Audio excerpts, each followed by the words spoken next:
Bueno, justo comenzamos con un estornudo. Bueno, hoy vamos a continuar viendo las abominaciones que se cometen en nuestra iglesia, los hechos que podemos ver.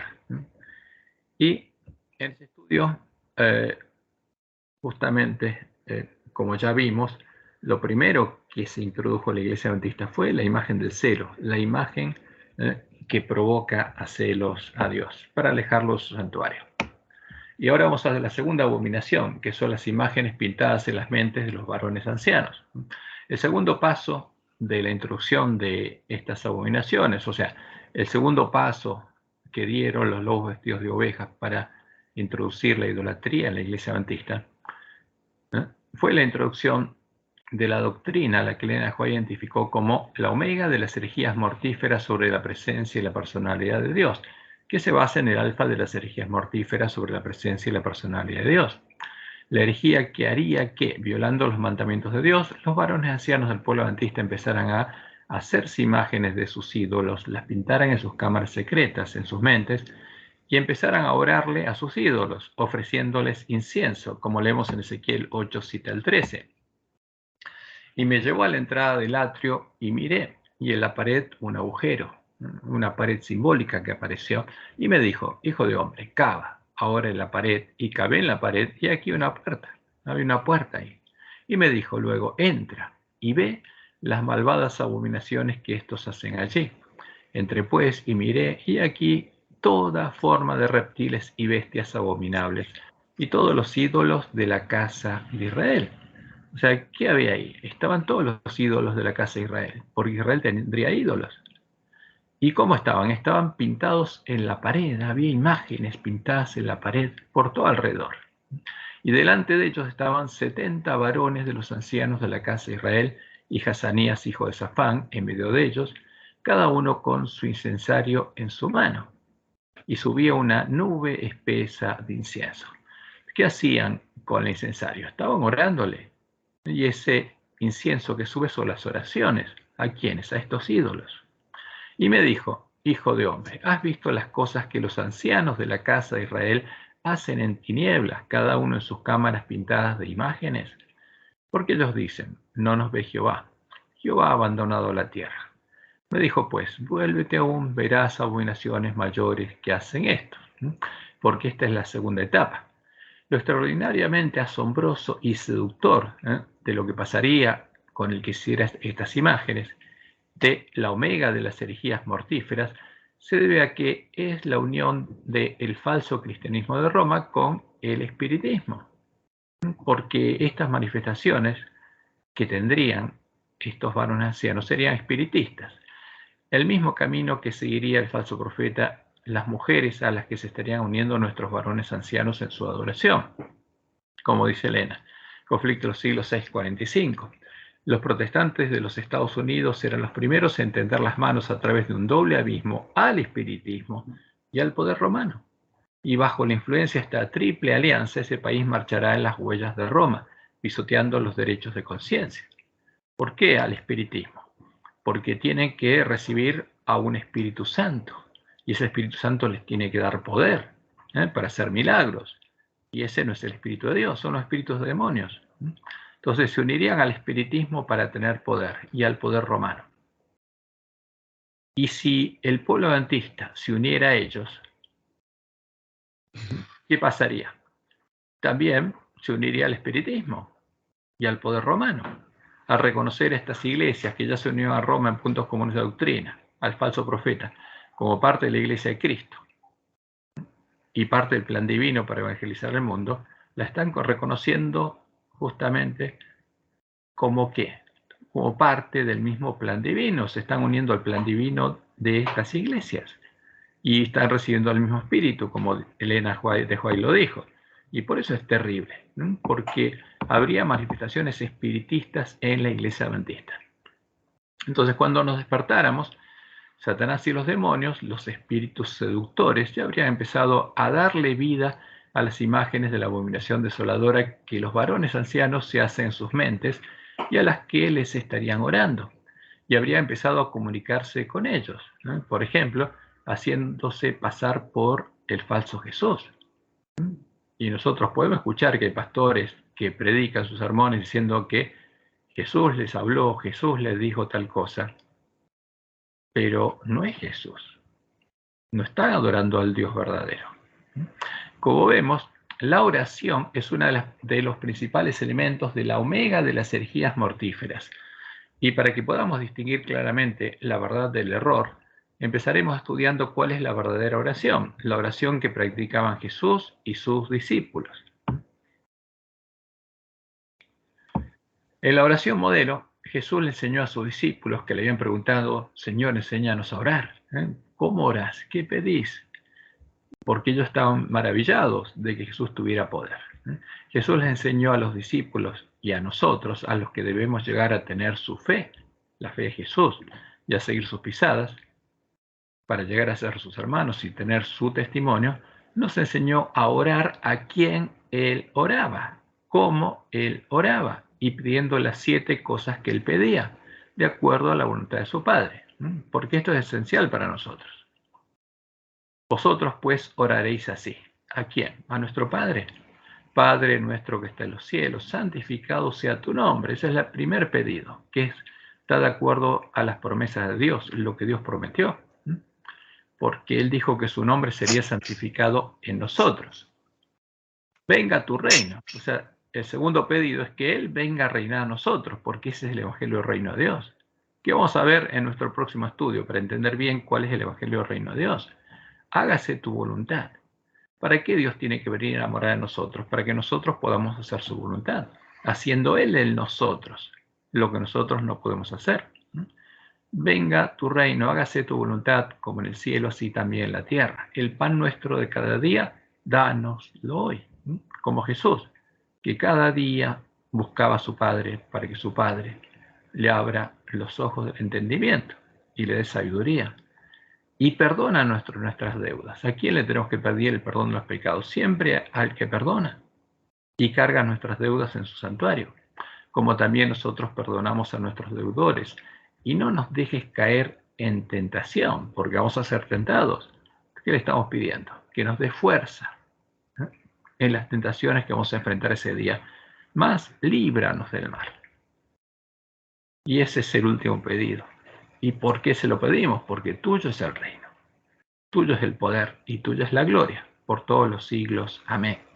Ahora, estos 7 pedidos son los que hacía Jesús. Jesús le enseñó a los discípulos: miren, yo pido esto todos los días. Y por eso Jesús nos enseñó a orar al Padre. Y vamos a ver que hay oraciones que no son al Padre, a su Padre y a nuestro Padre, a su Dios y a nuestro Dios, a Jehová, el único Dios verdadero, pidiéndole que cumpla en nosotros las 7 promesas del Evangelio del Reino de Dios, ¿no? Como leemos en Isaías 63:16. Pero tú eres nuestro Padre. Si bien Abraham nos ignora, a Israel no nos conoce. Tú, oh Jehová, eres nuestro Padre. Nuestro Redentor perpetuo es tu nombre. Entonces, ¿a quién tenemos que orarle? A Jehová, a nuestro Padre. Después nos enseñó a pedirle a Jehová, a nuestro Padre, y no a otra persona, el cumplimiento de la promesa del nuevo pacto, los dones espirituales y el poder para testificar. Pedirle que venga a nosotros su reino, que Él venga a morar en nosotros, para que Él haga en nosotros la obra que prometió hacer en su promesa, para que Él nos haga andar en sus caminos y guardar sus preceptos y ponernos por obra, para que se haga su voluntad en la tierra como en el cielo. Como leemos en Oseas 6, 1 al 3, venid y volvamos a Jehová, porque Él arrebató y nos curará, hirió y nos dará vida después de 2 días, en el tercer día nos resucitará y viviremos delante de Él. O sea, cuando viniera el Mesías, muriera por nuestros pecados y resucitara, ahí se abriría la puerta del reino de Dios, del templo de Dios, y conoceremos y proseguiremos en conocer a quién, a Jehová, como el alba está dispuesta a su salida, y vendrá a nosotros como la lluvia tardía y temprana a la tierra. Esa es la promesa. ¿Y qué viene a hacer? Dice: esparciré sobre vosotros agua limpia y seréis limpiados de todas vuestras inmundicias, y de todos vuestros ídolos os limpiaré. Os daré un corazón nuevo y pondré espíritu nuevo dentro de vosotros. Este es el nuevo nacimiento. Un nuevo corazón, una nueva mente. Y quitaré de vuestra carne el corazón de piedra y os daré un corazón de carne. Y pondré de entre vosotros mi espíritu y haré que andéis en mis estatutos y guardéis mis preceptos y los pongáis por obra. Entonces, ¿a quién se lo tenemos que pedir? A Jehová, a nuestro Padre.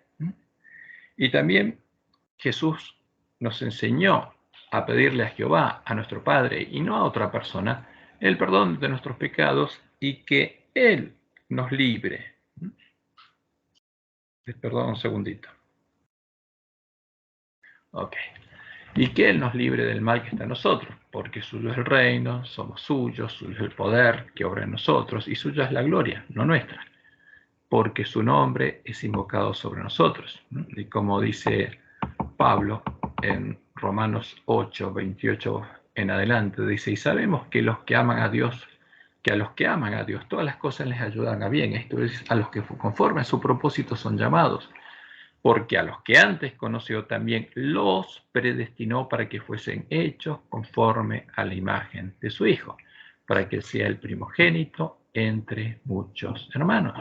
Entonces, nosotros tenemos que tener la fe de Jesús y tenemos que orar como Jesús para llegar a ser como Jesús. Ahora, el que hace esa obra es Dios. ¿Quién acusará a los escogidos de Dios? Dios es el que justifica.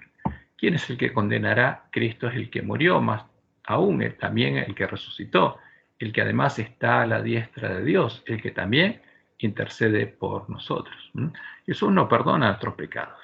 Él nos enseñó a ir a orarle al Padre y no a Él, porque Él nos llevó al Padre, para que Dios haga la promesa, cumpla sus promesas en nosotros. Y Jesús está sentado a la diestra de Dios e intercede por nosotros como nuestro sacerdote, y en el día de la expiación actúa como nuestro sumo sacerdote. Ahora, por eso es importante. Hay un micrófono abierto, por favor, si se fijan quién lo tiene abierto. Entonces como leemos en 1 Timoteo 2:5, voy a fijar si lo podemos cerrar el micrófono. Ahí está.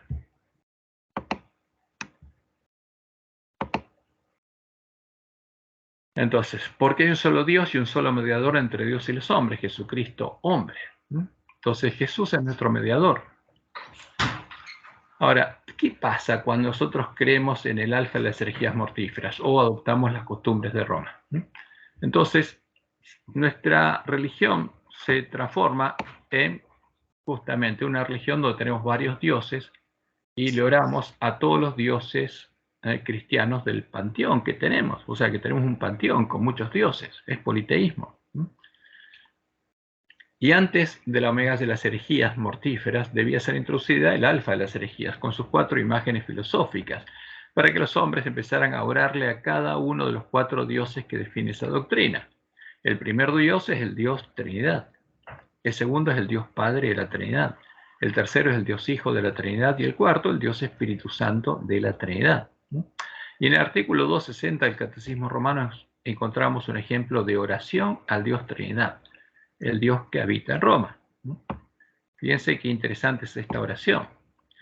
El fin último de toda la economía divina es la entrada de las criaturas en la unidad perfecta de la bienaventurada Trinidad. O sea, unirse a la Trinidad. Pero desde ahora somos llamados a ser habitados por la Santísima Trinidad. O sea, ese es el objetivo de la adoración de Roma. Que todos los que adoren a su Dios sean habitados por su Dios. Y leemos más adelante, dice, esta oración, que es la oración de la Beata Isabel de la Trinidad. ¿Y cómo oraba esta señorita? Dios mío, Trinidad, que adoro, ayúdame a olvidarme, a enterarme de mí mismo para establecerme en ti, inmóvil y apacible como si mi alma estuviera ya en la eternidad, porque esta es una oración que hacía en sus meditaciones. Que nada pueda turbar mi paz ni hacerme salir de ti, mi inmutable, sino que cada minuto me lleve más lejos en la profundidad de tu misterio. Pacifica mi alma, haz de ella tu cielo, tu morada amada y el lugar de tu reposo. ¿A quién le está orando? Al Dios Trinidad. No está orándole al Dios Padre, ni al Dios Hijo, ni al Dios Espíritu Santo de la Trinidad. Está orando, como dice Roma, al ser divino en su unidad. al dios de Roma. Ahora, ¿quién respondía a esta oración? Y la hacía aparte de su habitación, porque esta oración era respondida. No era otro que el dios del Papa, el dios de la fortaleza, el dios de la bestia romana, el dragón, el espíritu que habita en Roma, al que ella llamaba Dios Trinidad. Ese sería el mismo Dios que respondería a todos los adventistas que aceptaran y practicaran la omega de las herejías mortíferas, a los que haría también parte de su habitación, de su sinagoga. Por eso es un tema muy delicado, porque todas estas justamente oraciones son oraciones espiritistas, donde se invoca a los espíritus de demonios. Y en el libro de Trinidad de la Casa Editora Sudamericana encontramos las deducciones y conclusiones prácticas de nuestros teólogos resultantes de aceptar la doctrina de la Trinidad. Y ahí nuestros teólogos desarrollan y sugieren ideas reveladoras sobre la oración, la alabanza y la adoración, no porque haya una instrucción de Dios en su palabra, sino porque les parece lógico. Dicen, si aceptamos esto, entonces es lógico esto, les parece mejor, les parece apropiado o les parece práctico, como vamos a ver. Y concluyen que debemos orarles a las tres personas de la Trinidad. Y vamos a ver lo que está escrito en el libro de la Trinidad. ¿A quién debería orar la Iglesia?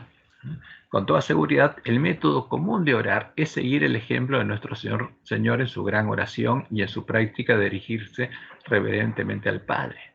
Es nuestro gran privilegio dirigir nuestra adoración y peticiones y alabanzas al Padre en el nombre del Hijo, siempre conscientes de que el Espíritu Santo transmite nuestros comunicados terrenales con gemidos indecibles. Ahora, ahí hay una cosa interesante, pero no vamos a entrar, vamos a seguir adelante con esta oración. Pero, ¿qué diremos acerca, dice, de orar directamente al Espíritu Santo? Y ahora dicen, bueno, ¿y por qué no le oramos directamente al Espíritu Santo? Y dicen, aunque no tenemos en la Escritura un claro ejemplo o una orden directa de orar al Espíritu, el hacerlos así tiene, en principio, algún apoyo implícito.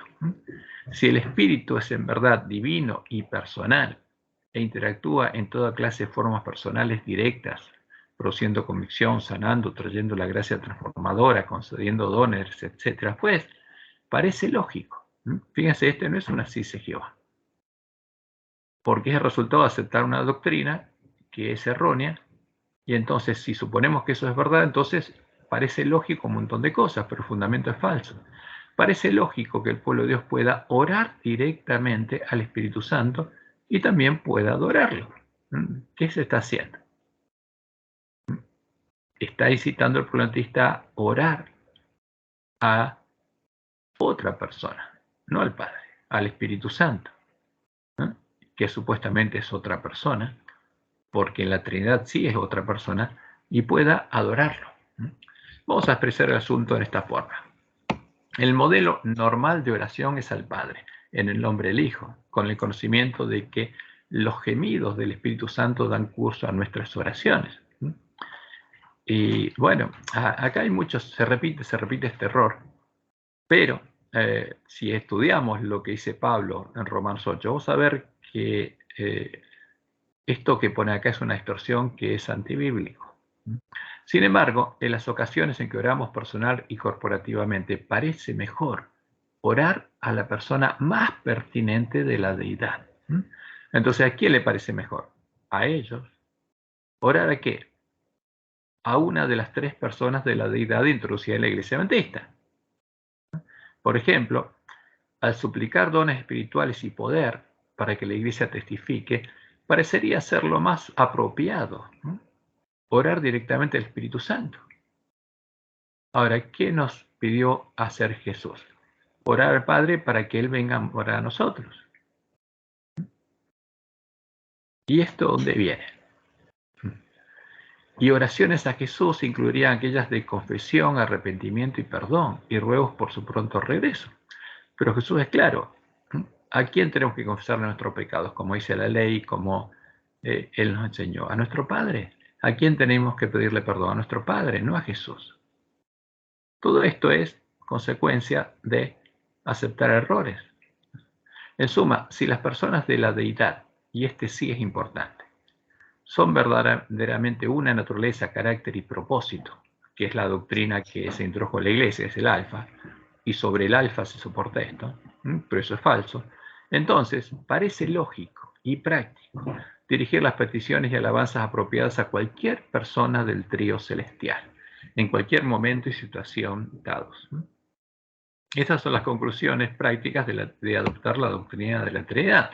Pero todo esto es fuego extraño traído directamente del paganismo politeísta, en el que, según el tipo de necesidad, uno se dirige a el altar del panteón donde se encuentra el Dios más pertinente para satisfacerla, y le dirige su adoración y le hace sus peticiones.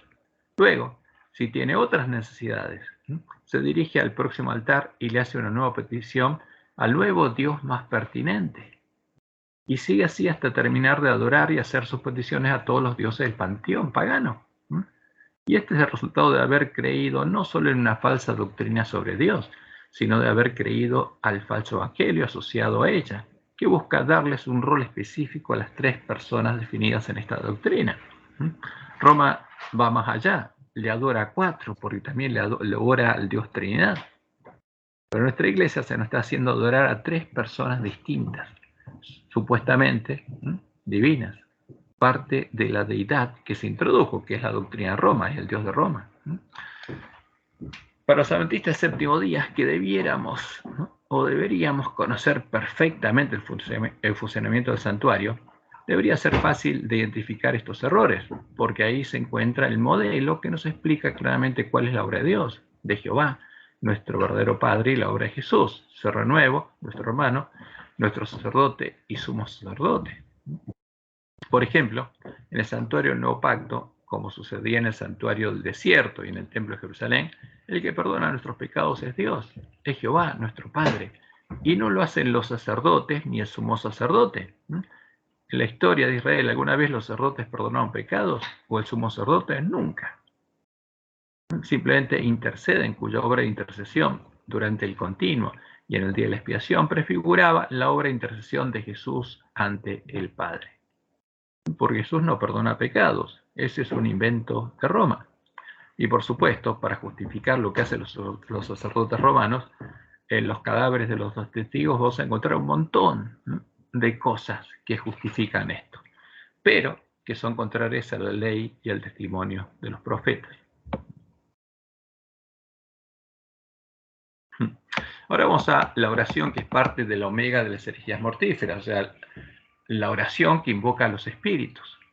La abominación que Dios le mostró a Ezequiel que hacían los varones ancianos en sus habitaciones secretas llenas de ídolos, ofreciéndoles incienso, es un tipo de ejercicios espirituales relacionados con la meditación ignaciana. Los ejercicios espirituales creados por Ignacio de Loyola, el creador de la orden de los jesuitas.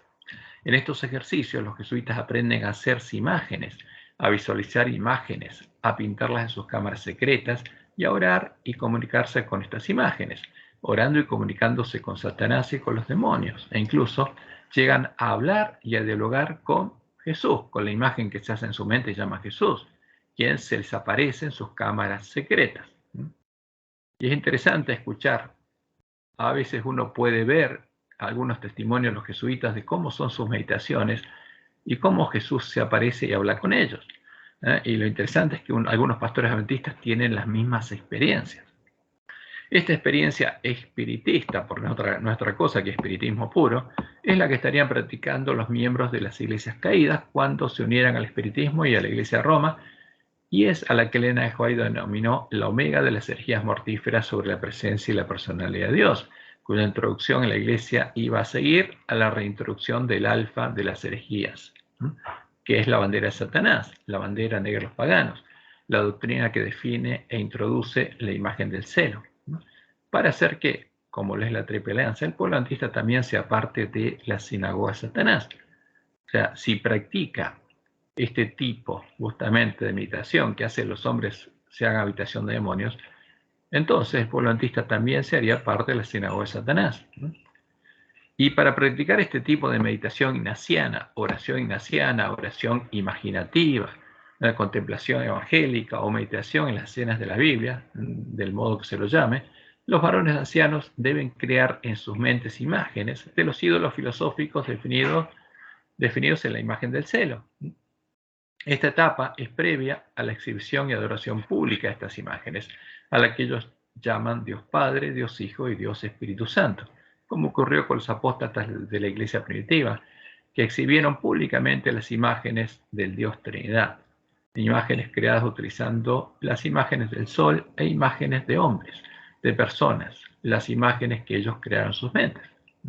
Y acá tenemos ejemplos de imágenes, como Roma representa al Dios Trinidad. Ahí tenemos el sol con sus tres hipóstasis.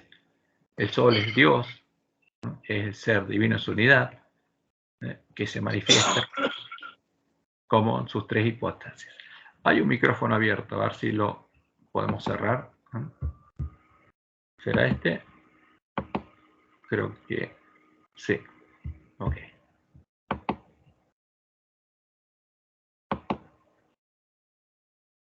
Entonces fíjense, acá tenemos tres imágenes de hombres con en sus cabezas el sol, símbolo que son hipóstasis del sol, manifestaciones del sol. Y esto es lo que realmente aparece, esto es algo que realmente parece asombroso que se llegara a cumplir en nuestra iglesia. Se cumplirían las palabras de profecía, adorarían los ancianos de la casa de Israel a sus ídolos, pintándolos en sus cámaras secretas, en sus mentes, ofreciéndoles incienso, orándoles. Y la respuesta es sí, aunque parezca asombroso, se cumple. Lo están haciendo, lo están enseñando a hacer a nuestros hermanos, siguiendo el método de meditación ignaciana, que es conocido como la oración imaginativa o la contemplación evangélica. Meditación en la que se usa la lectura de los pasajes de la Biblia para crear las imágenes que se van a contemplar y con las cuales se va a interactuar.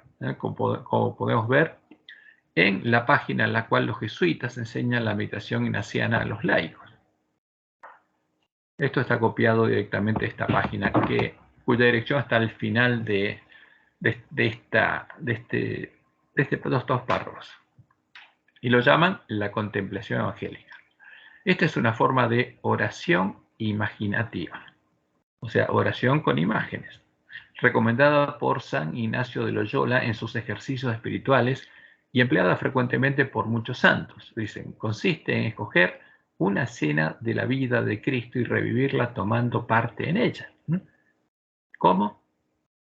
Es crear la imagen y meterse en la imagen y revivirla, como si uno tomara parte en ella, como si ocurriese en el momento presente y tú participases en ese acontecimiento. La manera más eficaz de explicarte cómo se hace es conseguir que tú lo hagas. Entonces, fíjense qué inteligentes. Entonces, para explicarnos cómo se hace, quieren que nosotros lo hagamos. Para este sencillo ejercicio, porque es el primer ejercicio que hacen que hagan los que leen esto, escogeremos el pasaje del Evangelio según San Juan 5, 1 al 9. Y acá está justamente el pasaje que más se usa. Después de esto hubo una fiesta de los judíos y Jesús subió a Jerusalén. Hay en Jerusalén, junto a la puerta de las ovejas, una piscina que se llama en hebreo Besatá o Betesda, con 5 pórticos.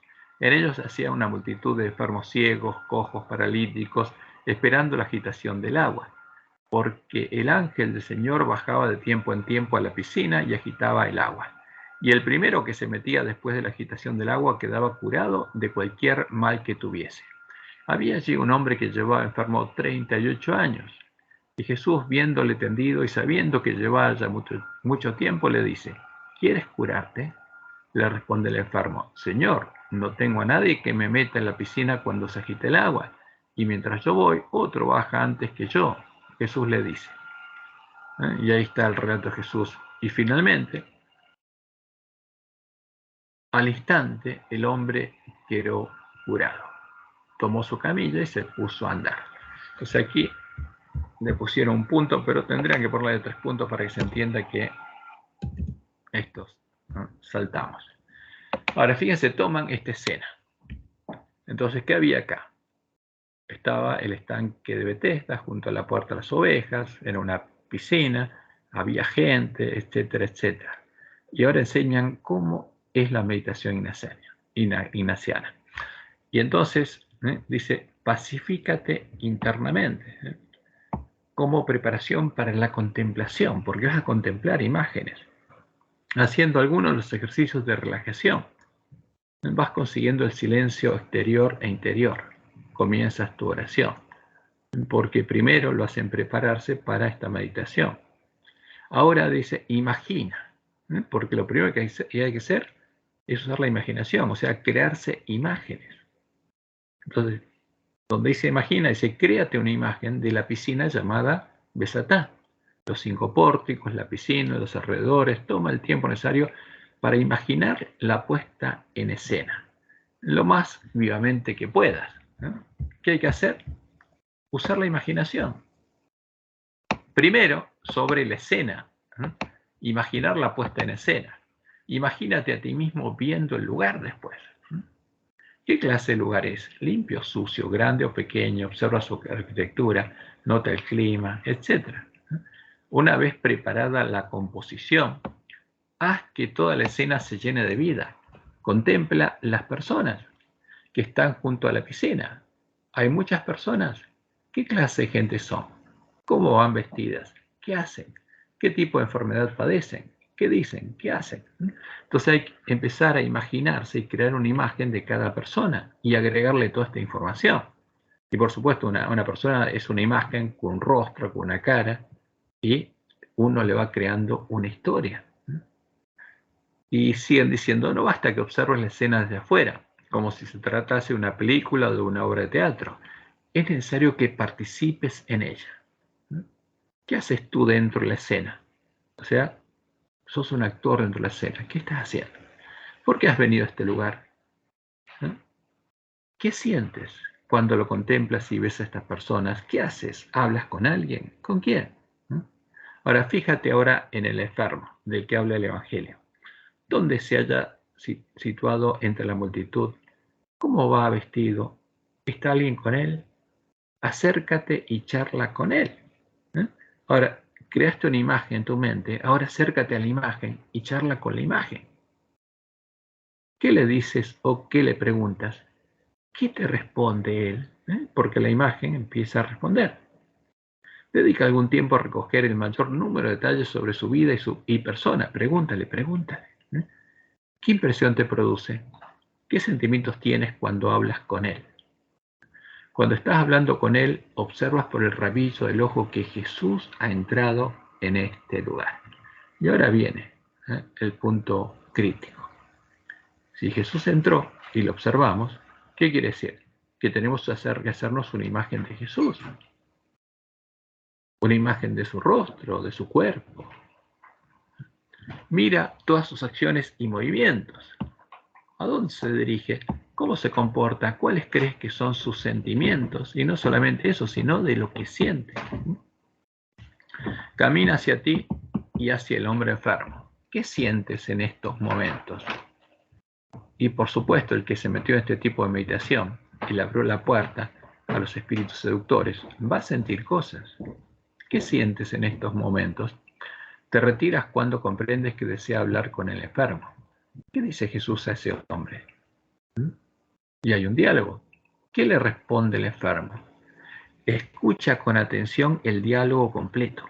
Y ahora introdúcelo en la narración incompleta del Evangelio. Ahora, esa persona está meditando y escucha algo y tiene que introducirlo en la narración incompleta del Evangelio, mezclándolo con el Evangelio. O sea, mezcla su imaginación o lo que los espíritus demonios le hacen oír y ver con las palabras del Evangelio. Detente especialmente la pregunta de Jesús. Presta atención a la orden de Jesús cuando dice al enfermo que se levante y ande. La primera reacción del enfermo, su intento de levantarse, el milagro. Observa la reacción del hombre. Observa las reacciones de Jesús y las tuyas propias. Ahora, Jesús se vuelve hacia ti. Entra en conversación contigo. Entonces una imagen se da vuelta y empieza a hablar con el que está practicando esta meditación. Y esa imagen entra en conversación con la persona. Háblale del milagro que acaba de realizarse. Y más adelante siguen. ¿Sufres alguna enfermedad física, emocional, espiritual? Habla de ella con Jesús. ¿Qué tienes que decir ¿qué tiene que decirte Jesús? Escucha lo que te responde, porque responde. ¿No quieres curarte? ¿Te das cuenta de lo que significa realmente pedir que te cure? ¿Estás dispuesto, ¿no?, a cargar con todas las consecuencias que derivan de una curación? ¿No? ¿Estás dispuesto? Y esto es un tema muy delicado. ¿Por qué esta pregunta? ¿Cuáles son las consecuencias? Porque si alguien le pide un milagro y Jesús lo hace, lo va a hacer parte de su habitación. Acabas de llegar a un momento de gracia. ¿Tienes fe en que Jesús puede curarte y de que quiere curarte? ¿Tienes confianza de que así será como resultado de la fe de todo el grupo que está reunido aquí? En tal caso, escucha las palabras poderosas que Él pronuncia sobre ti para sanarte o cómo coloca sus manos en ti. ¿Qué sientes? ¿Estás cierto de que las palabras que has escuchado tendrán un efecto sobre ti? Que de hecho han producido ya ese efecto, aun cuando tú no percibas nada notorio en este momento. Pasa un rato de oración en calma en compañía de Jesús, dice. Y así sucesivamente, una y otra vez, mezclado o combinado el oír con el ver, sin apresurarse, sin querer agotar todo el tema o tener ansia por pasar adelante. Al final de todo, haré un coloquio, es decir, una conversación directa con Cristo, para pedirle, darle gracias, contarle mis cosas, y antes de levantarle, diré un Padre Nuestro u otra oración vocal que me dé devoción. Entonces, ¿qué hay que hablar? Hablar con Cristo, a solas con Cristo, y pedirle gracias, darle gracias, contarle mis cosas. Ahora, fíjense que esto después se repite sucesivamente, una y otra vez, mezclando el oír con el ver. Y este es el tipo de meditación. A esto, Satanás quiere que el pueblo adventista sea inducido. ¿Cuál es el objetivo de estos ejercicios de meditación en la palabra de Dios? Es hacer que el que lo practica viole los mandamientos de Dios, haciéndose imágenes en su mente, en su cámara secreta, a las que va a llamar Jesús, va a llamar Dios, va a llamar Padre y va a llamar Espíritu Santo, para alejar a Dios de su lado y permitirle a Satanás y a los demonios comunicarse con él, dando vida a las imágenes que creó en su mente. Ahora, no hemos incluido los testimonios de algunos de nuestros hermanos, pero son impresionantes, porque esto pasa con ellos. Hermanos adventistas, pastores adventistas, que creen que se están comunicando con Jesús. Ahora, ¿qué nos dijo Dios? No te harás imagen ni ninguna semejanza. Y esta oración imaginativa, ¿qué exige? Hacerse imágenes. O sea, directamente nos lleva a violar los mandamientos de Dios, la ley de Dios. Y por supuesto, Dios no puede proteger al que se hace imágenes violando sus mandamientos. No te harás imagen ni ninguna semejanza de lo que está arriba en el cielo, ni abajo en la tierra, ni en las aguas debajo de la tierra. No te inclinarás a ellas, ni las honrarás, porque ¿qué tiene que hacer el que medita? Se hace una imagen de Jesús y tiene que arrollarse ante él y honrarlo. ¿No? Porque yo soy Jehová tu Dios, fuerte, celoso, que visito la maldad de los padres sobre los hijos hasta la tercera y cuarta generación de los que me aborrecen, y hago misericordia a millares a los que me aman y guardan mis mandamientos. Y en Éxodo 20, 22 al 23 leemos, y Jehová dijo a Moisés, así dirás a los hijos de Israel, vosotros habéis visto que he hablado desde el cielo con vosotros, no hagáis conmigo dioses, no se hagan imágenes conmigo. Pero ¿qué requiere este tipo de oración? Hacerse imágenes. Y en Deuteronomio tenemos registradas las palabras de Moisés.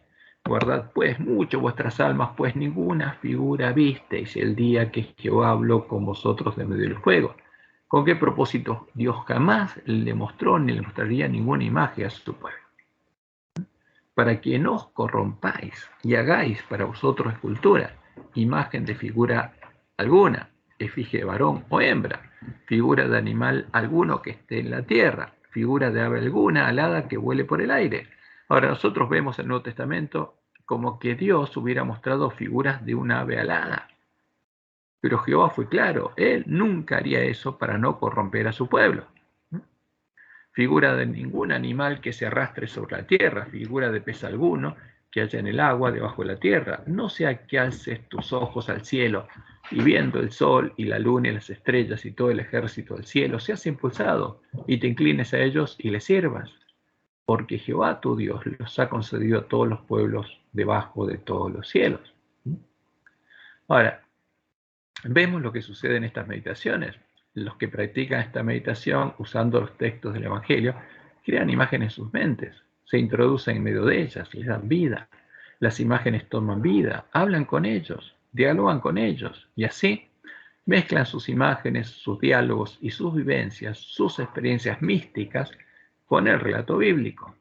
Como dicen los jesuitas, completando la narración incompleta del Evangelio, corrompiendo sus mentes la palabra de Dios y dejan de distinguir entre el verdadero relato bíblico y lo que proviene de la imaginación, lo que proviene de la comunicación y la interacción con los demonios. ¿Conocen esto los lobos y nuestros varones ancianos? Los lobos, por supuesto que sí, y algunos ancianos sí, otros son engañados.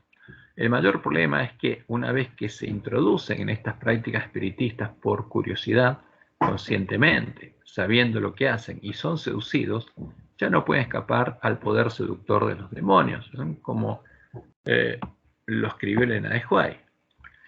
Al par que se predica el Evangelio, hay agentes que trabajan y que no son sino intermediarios de los espíritus mentirosos.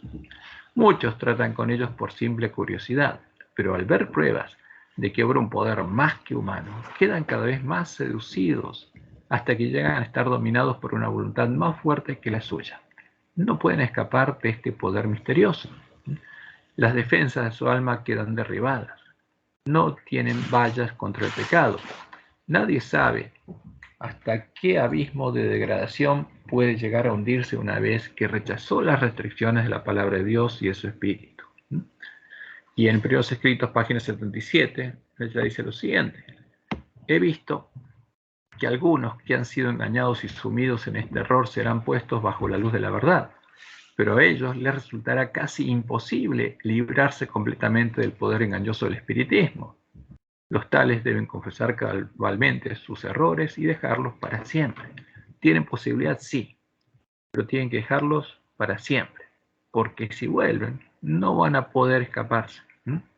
Ahora, la pregunta es, ¿ya se ha introducido esta práctica en la iglesia entre los varones ancianos y estamos en el tiempo cuando está siendo enseñada a todos los hermanos? Y la respuesta es sí, ¿no? Un rotundo sí. Esto podemos verlo reflejado en la versión de la meditación ignaciana que es enseñada en la Iglesia Adventista por nuestros varones ancianos, como se enseña en el manual titulado Primero Dios, y también es practicada por los que enseñan este tipo de meditaciones en los grupos que se llaman A Solas con Jesús, o A Solas con Cristo, momentos a solas con Cristo. Ahora vamos simplemente al manual Primero Dios, ¿no? Publicado por la División Sudamericana y que se entregó a todos los hermanos. ¿Qué encontramos ahí adentro? Ahí se dice lo siguiente: entonces podemos afirmar que meditar es, ¿no? El primero dicen estudiar la palabra, estar abierto. Esto significa aplicar el intelecto, la memoria, el espíritu a la adquisición de conocimiento. Es el ejercicio, ¿eh?, en el cual dedicamos toda nuestra cognición a la comprensión de la palabra de Dios. Entonces, ¿qué cosa? Es un ejercicio. Ahora, ¿qué tipo de ejercicio?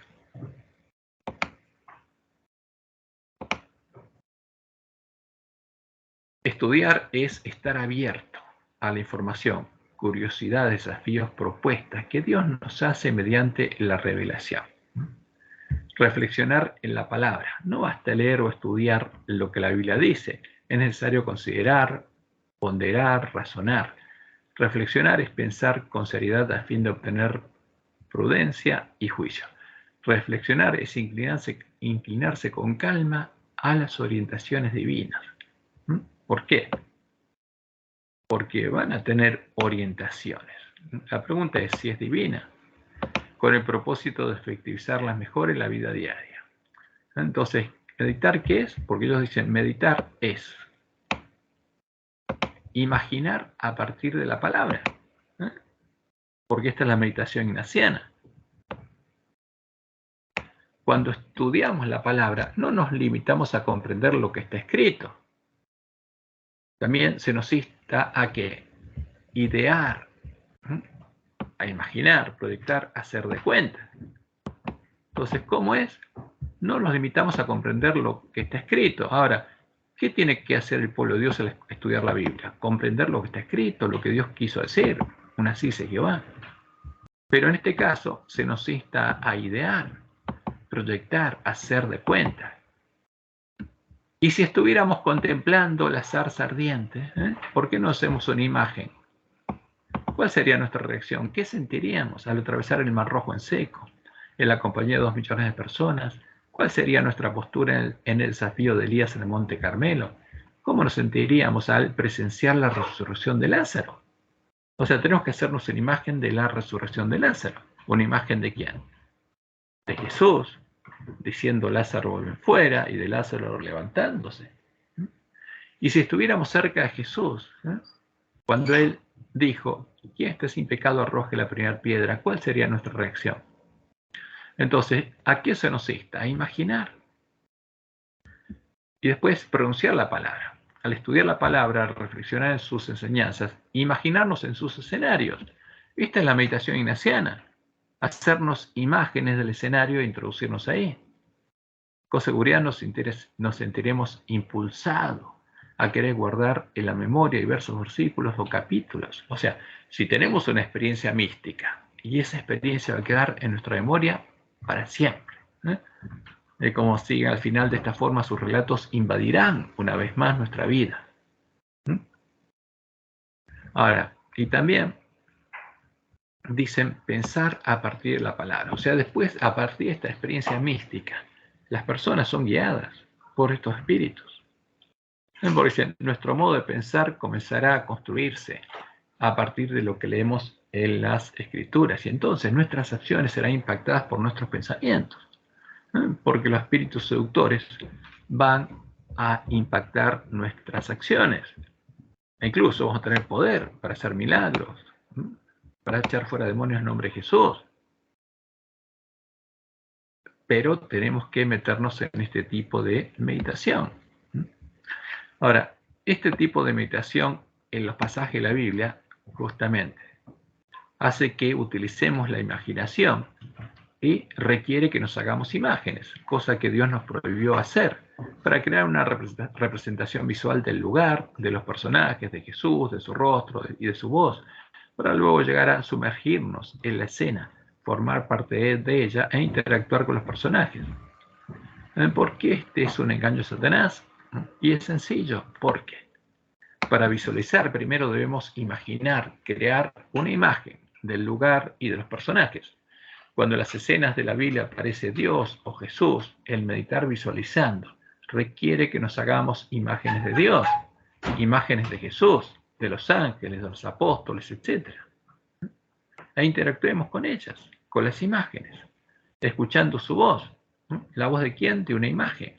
Viendo su rostro, sus expresiones, postrándonos ante la imagen a la que llamamos Dios o Jesús, violando los mandamientos de Dios, porque lo que hicimos es crearnos un ídolo.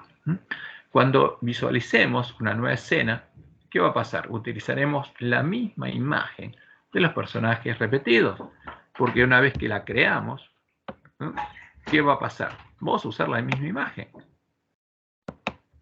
La misma imagen de Jesús, la misma voz de la imagen de Jesús, las mismas expresiones del rostro de la imagen de Jesús, y aprenderemos a relacionarnos una y otra vez con la imagen a la que llamamos Jesús, con un ídolo.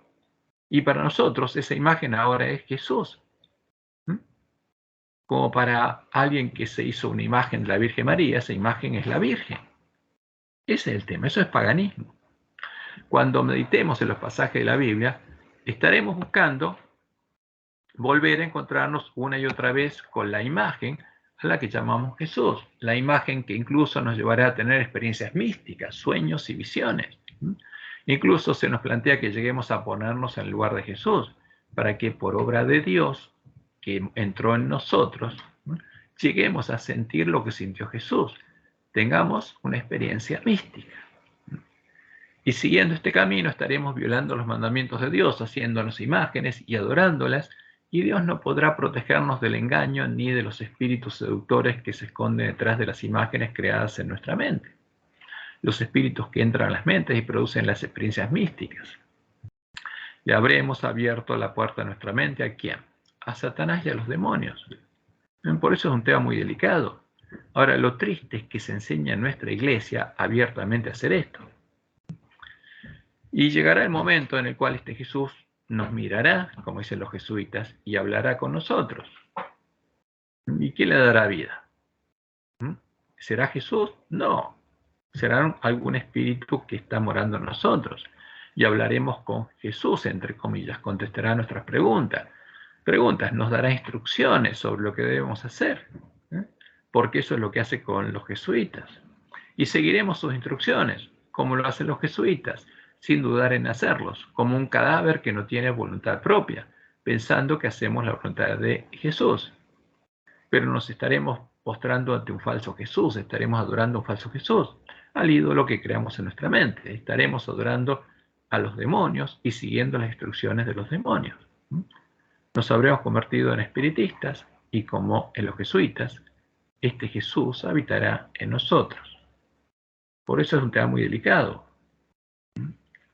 Si seguimos el consejo que Dios nos dio por medio del Nehuay, probando estas manifestaciones a la luz de la ley y el testimonio de los profetas, vamos a ver que esta es la obra de Satanás y los demonios. Ahora, conflicto de los siglos 651, empezando el capítulo de que ella tituló Nuestra única salvaguardia, dice lo siguiente: a la ley y al testimonio. ¿Qué pasa si es contrario a la ley y al testimonio? ¿Qué nos dice la ley? No te harás imágenes. Es sencillo, no es tan complicado. Si no hablar en conformidad de esta palabra, son aquellos a quienes no ha amanecido. Isaías 8:20.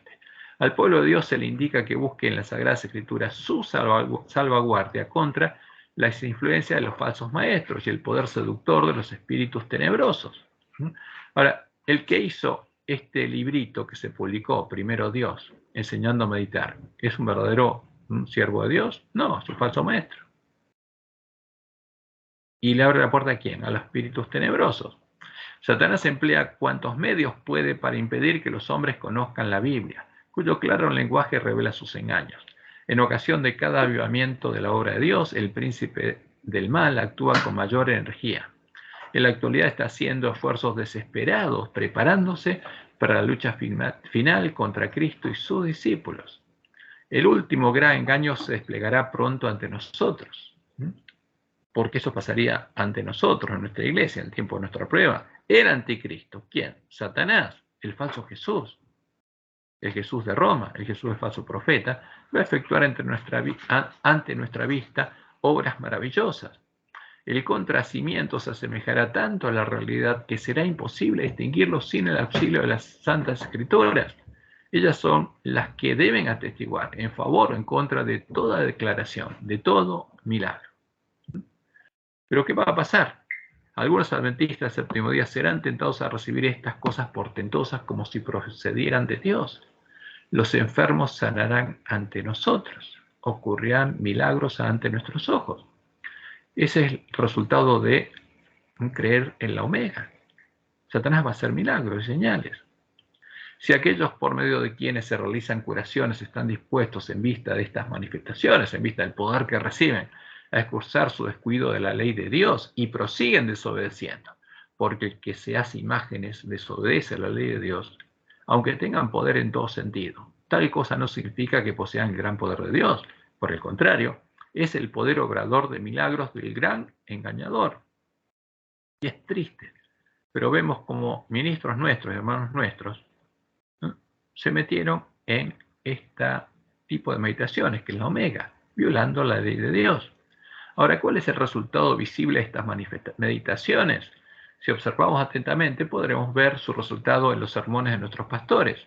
Muchos de nuestros pastores enseñan, invitan a nuestros hermanos a imaginar, a visualizar las escenas de la Biblia y cuentan sus experiencias de meditación y cómo esas imágenes están grabadas en sus mentes. Por ejemplo, hace unos 4 o 5 años, en un sermón predicado en la UAB, podríamos escuchar a un conocido pastor decir, que es vicepresidente de la Conferencia General: cierro los ojos y veo el rostro sonriente de Dios Padre.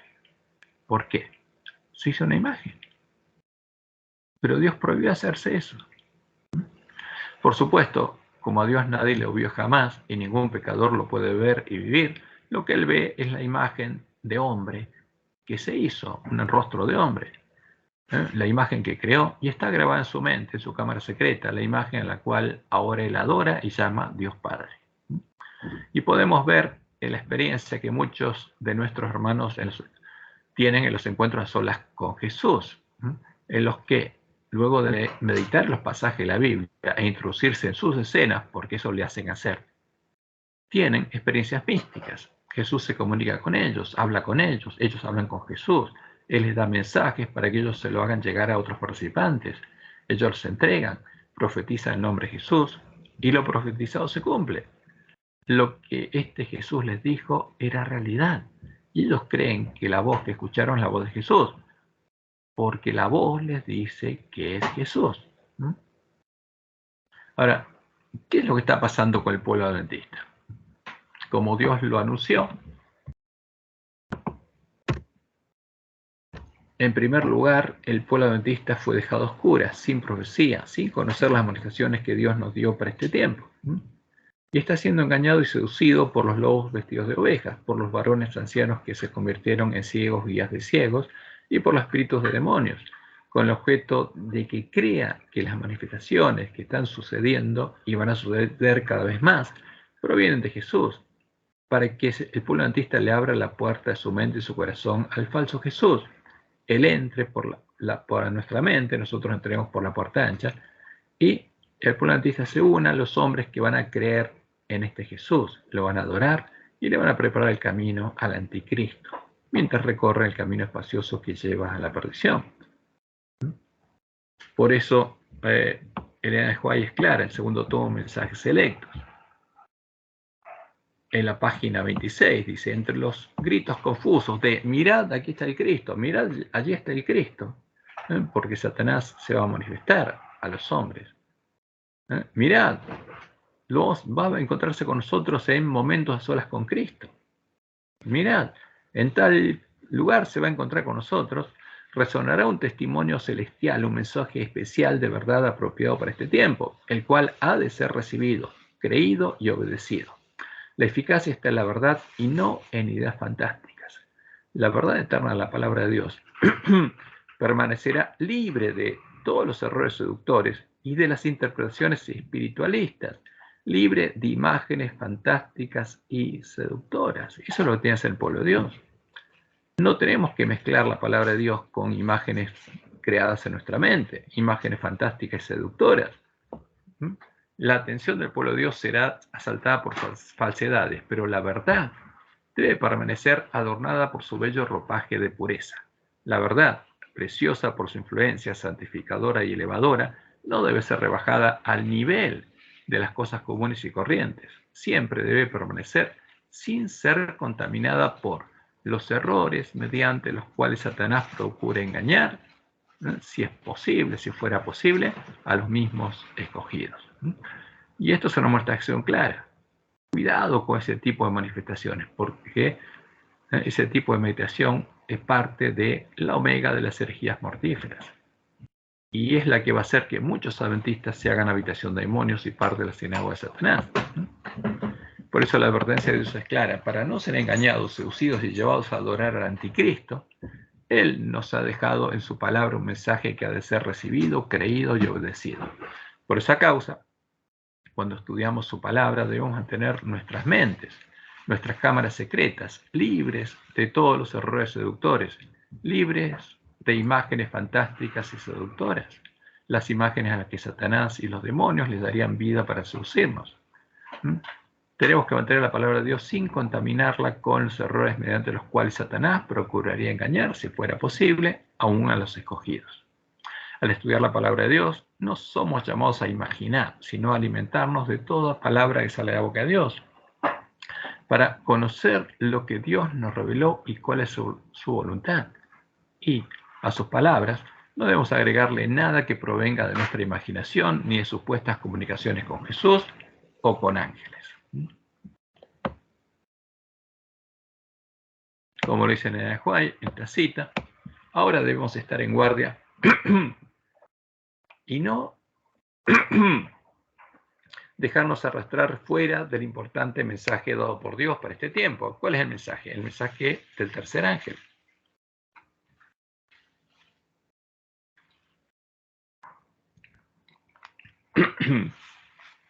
Y dice ella, Satanás no ignora el resultado de tratar de definir a Dios y a Jesús desde el punto de vista espiritista. El tiempo pasado en esta clase de ciencia, en lugar de preparar el camino para el Señor, está siendo un lugar para que Satanás entre. ¿A dónde? A nuestra mente. Y confunda las mentes con misticismos de su propia creación. Aunque están vestidos con ropajes angélicos, han convertido a nuestro Dios y a nuestro Cristo en seres carentes de toda importancia. ¿Por qué? Porque Satanás ve que las mentes se prestan para que Él haga su obra. Los seres humanos han perdido el concepto de Cristo, el Señor Dios, y han estado obteniendo una experiencia que es la omega de uno de los engaños más sutiles que cautivarán las mentes humanas. Y por eso, fíjense esto, ¿no? Dios fue claro, ella no entendió, no vio, no le mostró exactamente cómo sería, pero le mostró lo que Satanás haría. Y por eso, dice ella, se nos prohíbe usar la imaginación para espaciarnos en conjeturas. Ahora, cuando estudiamos la Biblia, ¿qué tenemos que leer? Lo que está escrito, lo que está revelado. No agregar ni quitar nada. Y no usar la imaginación, ni para hacernos escenas, ni nada. Lo importante no es la escena donde Jesús anunció la profecía. Lo importante es la profecía. Cuando leemos, por ejemplo, el sermón profético Mateo 24, es importante que nos hagamos una escena donde estaba Jesús sentado, los discípulos, el rostro de Jesús. No, no sirve para nada eso. Al contrario, eso le sirve a Satanás. Lo que tenemos que hacer nosotros es oír la palabra de Dios y entender el mensaje que Él nos dio. Como le indica Elena de White, se nos prohíbe usar la imaginación para espaciarnos en conjeturas, porque los que lo hacen le abren la puerta a Satanás. Hace lugar para que Satanás entre y confunda sus mentes con misticismo de su propia creación y obtienen una experiencia que es la omega de uno de los engaños más sutiles que cautivarán las mentes humanas. Y como vimos, oficialmente en nuestra iglesia se busca que el pueblo adventista practique esto, que es la omega. Como dice ella, si Dios habló alguna vez por mí, oiréis dentro de poco de una ciencia maravillosa, una ciencia, dice ella, del diablo. Su objetivo será restar toda importancia a Dios y a Jesucristo, a quien Él envió. Algunos exaltarán esta falsa ciencia y Satanás, mediante ellos, procurará anular la ley de Dios. ¿Por qué? Porque el que practica esta ciencia deja de lado toda la ley de Dios. Se efectuarán grandes milagros ante la vista de los hombres y en beneficio de esta ciencia maravillosa. ¿Habrá milagros en nuestra iglesia? Sí. ¿Estarán relacionados con la omega? Por supuesto que sí. Entre las trampas más temibles del gran seductor figuran las enseñanzas engañosas y los fementidos milagros del espiritismo. Disfrazado como ángel de luz, el enemigo tiende sus redes donde menos se espera. Si tan solo los hombres quisieran estudiar el libro de Dios, orando fervientemente por comprenderlo. Fíjense, no para haciéndose imágenes.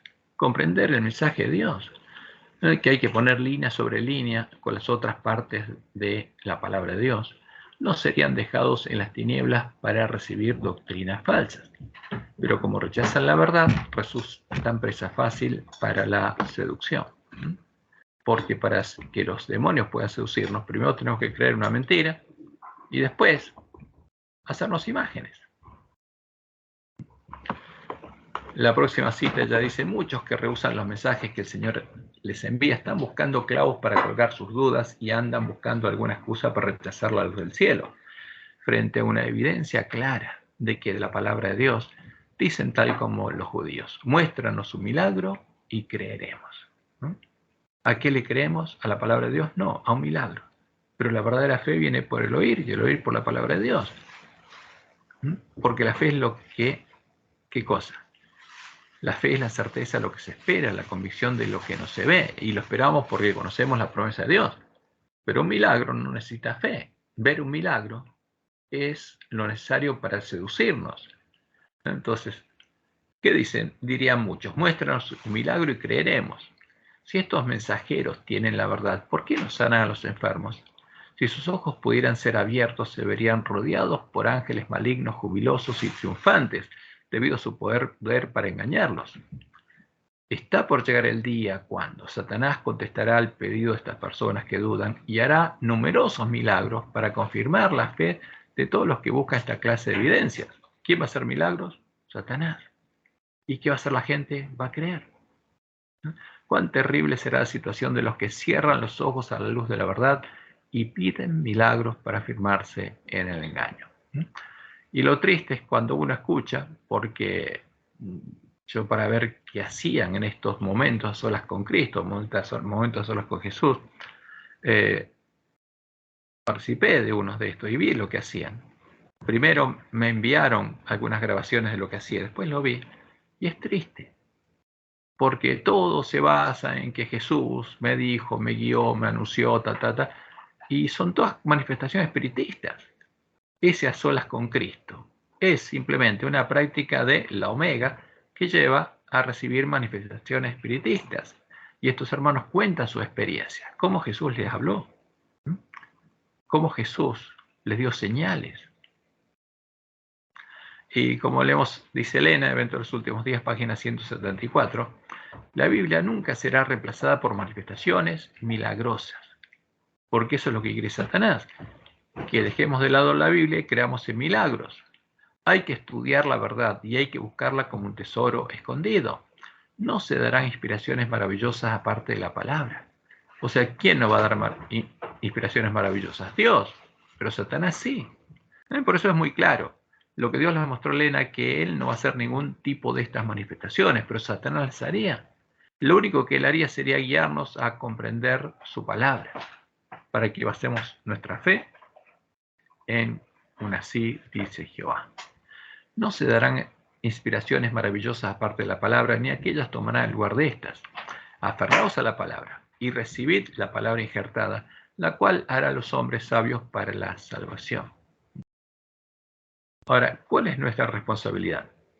Debemos tocar trompetensión. Debemos advertir a nuestros hermanos del peligro y darles el verdadero alimento a tiempo. Porque la Omega, que es la segunda de las abominaciones introducidas de acuerdo a lo que Dios anunció por medio de Ezequiel, ya está en la iglesia. Y ya vimos justamente los hechos que nos muestran que ya está en la iglesia. Ahora, la tercera etapa de introducción de la idolatría en la iglesia remanente es la que haría que el pueblo adventista fuera guiado a unirse a otras mujeres y a contaminarse con ellas, adorando al mismo Jesús, al Cristo babilónico, a la imagen cristiana de Tamuz, la definida en el Alfa, las herejías mortíferas sobre la presencia y la personalidad de Dios, y a festejar con ellas las fiestas de Tamuz, como lo hace la Iglesia de Roma y sus hijas. La profecía señala en forma especial la fiesta. Fíjense, en Ezequiel 8 leemos lo siguiente: y me llevó a la entrada de la puerta de la casa de Jehová, que está al norte, en el camino a Babilonia, y aquí mujeres que estaban allí sentadas endechando ¿a quién? A Tamuz. Había muchas mujeres. ¿Qué estaban haciendo? Endechando a Tamuz. Y esa es una costumbre ¿de qué tipo? ¿Cristiana? Luego me dijo, ¿no ves, hijo de hombre? Vuélvete aún, verás abominaciones mayores que esta. Entonces, la profecía que está señalando, cuando las mujeres se unen para entrar a Tamuz, cuando en la cuaresma, en los 40 días que empiezan el miércoles de ceniza, el día en el que la tradición babilónica enseña que murió Tamuz, y terminan el domingo de resurrección, el día en el que Tamuz fue resucitado por su madre, luego de que fueran buscadas y encontradas todas las partes de su cuerpo, ¿no? Las partes de Tamuz. La última semana de esos 40 días de culto pagano es a la que ellos llaman Semana Santa, la Semana Santa, la Pascua de Tamuz, y se festeja haciendo que el domingo de resurrección los niños busquen y encuentren los huevitos de Pascua. ¿Por qué? Tiene una relación con lo que pasó en ese tiempo. Y por eso Dios lo anunció claramente. ¿Qué pasaría? El pueblo adventista estaría con otras mujeres endechando a Tamuz. ¿Por qué? Pues estaría llamando a Jesús a Tamuz, como estas mujeres. Al hacerlo, el pueblo adventista se estaría contaminando con estas mujeres y con sus ídolos, con el Jesús al que ellas adoran, como el pueblo de Israel lo hizo en Sittim. Como entonces el rey enemigo, ayudado por Balaam, estaría alcanzando su objetivo y habría una gran mortandad en medio del pueblo de Dios. Morirían los que, por haberse contaminado conscientemente con estas mujeres y con sus ídolos, no podrían entrar a Canaán y no podrían recibir el sello de Dios. Como leemos en Números 25, 1 y 2. Moraba Israel en Sittim, y el pueblo empezó a fornicar con las hijas de Moab, las cuales invitaban al pueblo a los sacrificios de sus dioses, y el pueblo comió y se inclinó a sus dioses, y por supuesto fornicó con estas mujeres. ¿Qué es la Semana Santa? ¿Qué significado tienen las imágenes con las que en nuestra iglesia se invita a Semana Santa? Esto es lo que buscaremos mostrar en forma sintética. Fíjense, esta es la invitación del año pasado, que en nuestra iglesia se hizo y se repartió, donde se ve esta imagen, a un hombre postrado y adorando frente a una imagen de una cruz. Y el título era Restaurados en Cristo, Semana Santa 2021. En esta imagen vemos a un hombre arrodillado frente a una cruz, hecha en una pared de ladrillos. ¿Qué significado tiene esta imagen explícita? ¿A quién está adorando este hombre? ¿Lo sabe? Cuando leemos los mandamientos de Dios resulta evidente que tanto los hombres que hicieron esta imagen, por hacerla y ponerla delante del pueblo de Dios, como el hombre que se postra ante la imagen de una cruz, por inclinarse ante ella y honrarla, están violando los mandamientos de Dios. Porque Dios fue claro, no te harás imagen. O sea, el que se hace la imagen ya viola el mandamiento. O se hace alguna semejanza a lo que está arriba en el cielo, ni abajo en la tierra, o en las aguas bajo la tierra. Y también el que se inclina y la honra, no te inclinarás a ellas. Acá hay un hombre arrodillado frente a una cruz. No te inclinarás a ellas ni las honrarás. Porque yo soy Jehová tu Dios, fuerte, celoso, que visito la maldad de los padres sobre los hijos hasta la tercera y cuarta generación de los que me aborrecen, y hago misericordia a millares a los que me aman y guardan mis mandamientos. La adoración de la imagen de una cruz no es una costumbre cristiana, es una costumbre pagana antigua que se practicaba en el Imperio Romano y fue introducida en medio de la Iglesia de Roma en el tiempo de la apostasía. Para los paganos, la imagen de la cruz es una imagen y un símbolo de sus dioses. Es un símbolo de Tamuz, Horus, Mitra, el dios hijo del dios Sol, el rey del cielo y padre de todos los dioses, y de la diosa Luna, la reina del cielo y madre de todos los dioses. No es una imagen cristiana, es pagana. Cuando Satanás cambió de plan y en vez de asesinar a los miembros de la iglesia primitiva buscó empezar a corromperla, le mostró ambición a Constantino, al mismo tiempo el emperador romano y el sumo pontífice romano, o sea, el sumo pontífice Jezabel, la región pagana del Imperio Romano, que le mostró el símbolo con el que lograría vencer a sus enemigos, a los miembros de la Iglesia de Cristo. ¿Y qué es ese símbolo? Acá a la izquierda tenemos la imagen del dios Sol invicto, al que adoraba Constantino. Y en el medio tenemos el dios Sol, a la derecha la diosa Luna, y con en sus manos estrellas, que son sus hijos, los dioses del cielo. Y está Mitra, el dios hijo, porque ese es el simbolismo. Entonces ahí aparece el sol y aparece una cruz en el medio, símbolo de un hijo del sol. Y ese es el dios hijo del sol. Eso es lo que simboliza. Es una imagen pagana. No te harás imagen de nada, ni que esté arriba en el cielo o bajo la tierra. Esa imagen que Satanás le mostró a Constantino es la imagen de los dioses hijos, y específicamente de Mitra, al que adoraba Constantino. Tamuz y Horus es la misma cosa. Ese es el símbolo. Y a esa imagen pagana, Roma empezó a llamar Cristo. Esa es la imagen, el símbolo del dios de Roma, el dios de las fortalezas, al que Balaam, usando cosas sacrificadas a los ídolos, disfrazó de cristiano, creando la doctrina de Jezabel. Entonces Jezabel, disfrazada de Iglesia Universal o Católica del Imperio Romano, en defensa de esta abominación, la abominación del desolador, del Papa, la abominación desoladora de la que habló el profeta Daniel, se embriagó de la sangre de los miembros de la verdadera Iglesia de Cristo, porque no la adoraban. En consecuencia, el que se postra ante estas imágenes no adora a Jehová, no adora al único Dios verdadero, ni al santo, al verdadero Jesús. Como Dios le mostró en el Juay, se convierte en idólatra y adora a Satanás y a los demonios.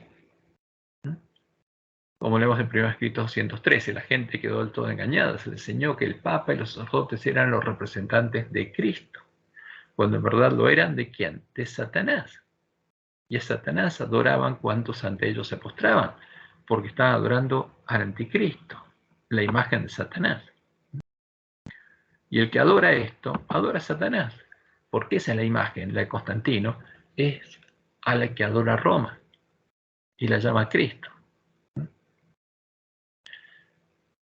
Cuando la imagen de la cruz empezó a ser exhibida públicamente en las iglesias católicas, como lo explica Roma en el artículo 1161 de su catecismo, fue a partir del Concilio de Nicea II, en el que, guiada por el Espíritu Santo que habita en ella, para adorar a su Dios, a Baal, Roma decidió. Fíjense que esto es muy interesante. Siguiendo la enseñanza divinamente inspirada de nuestros santos padres y la tradición de la Iglesia Católica, pues reconocemos ser del Espíritu Santo que habita en ella. Por la tradición de Roma, ¿de quién? Si Roma es habitación de demonios, de los espíritus de demonios, a los que ellas llaman Espíritu Santo.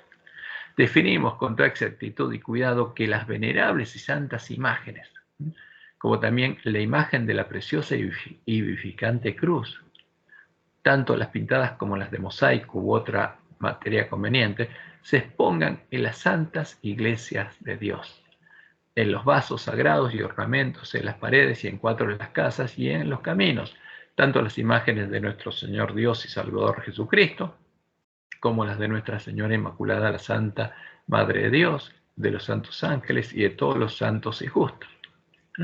Y a partir de esta definición, de este concilio, Roma empezó a adorar abiertamente las imágenes. Hasta ese momento adoraba imágenes filosóficas.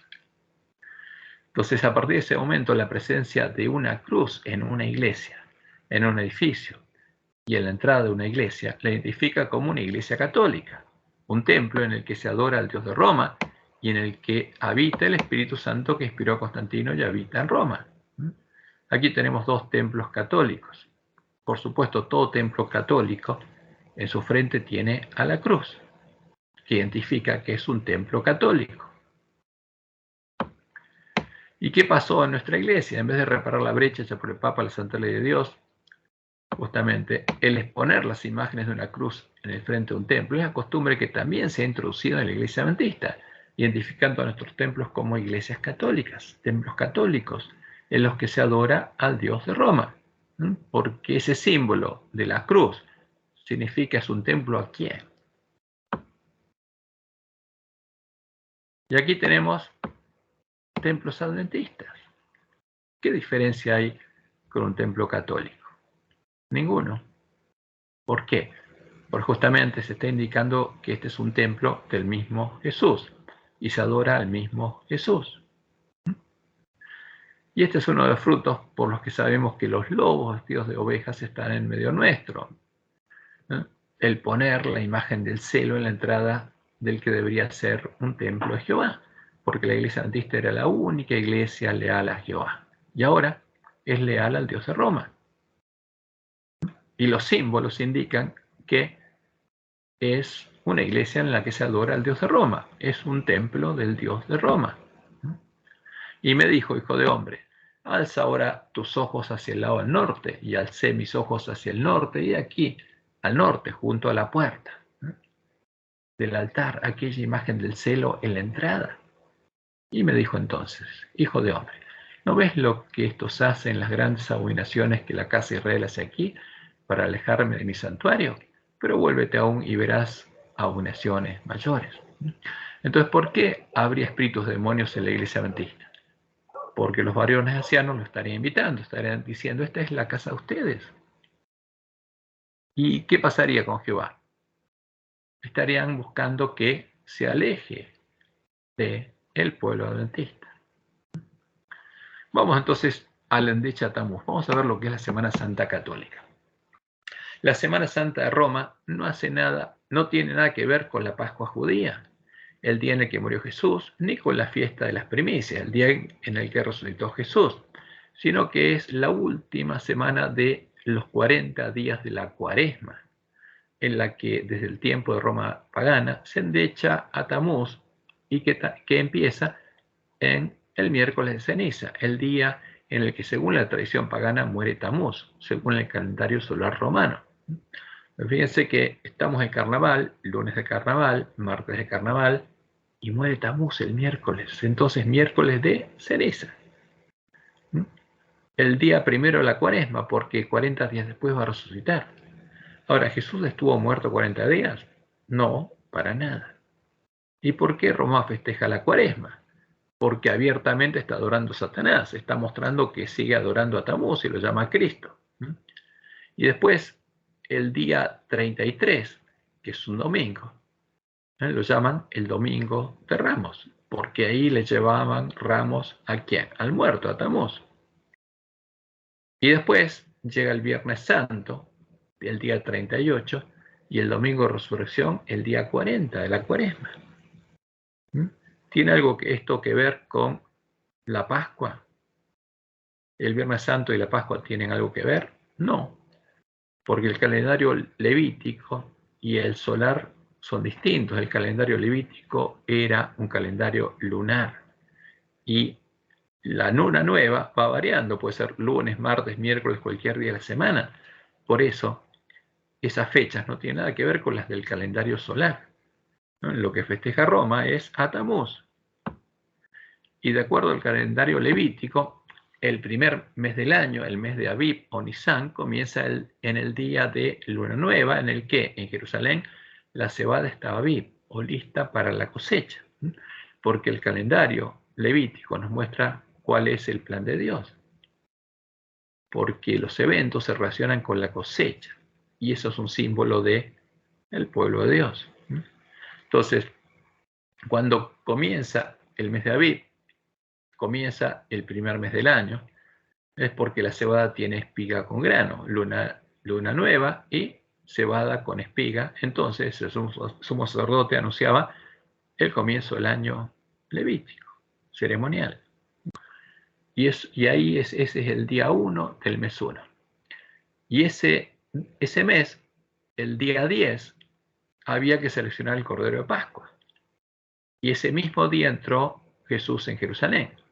Y si Jesús murió un viernes, un 14, ese día en que entró a Jerusalén era un lunes, el 10 era un lunes, no un domingo.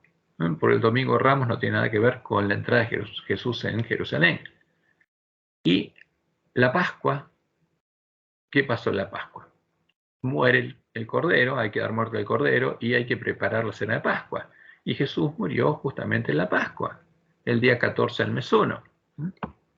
¿Y resucitó cuándo?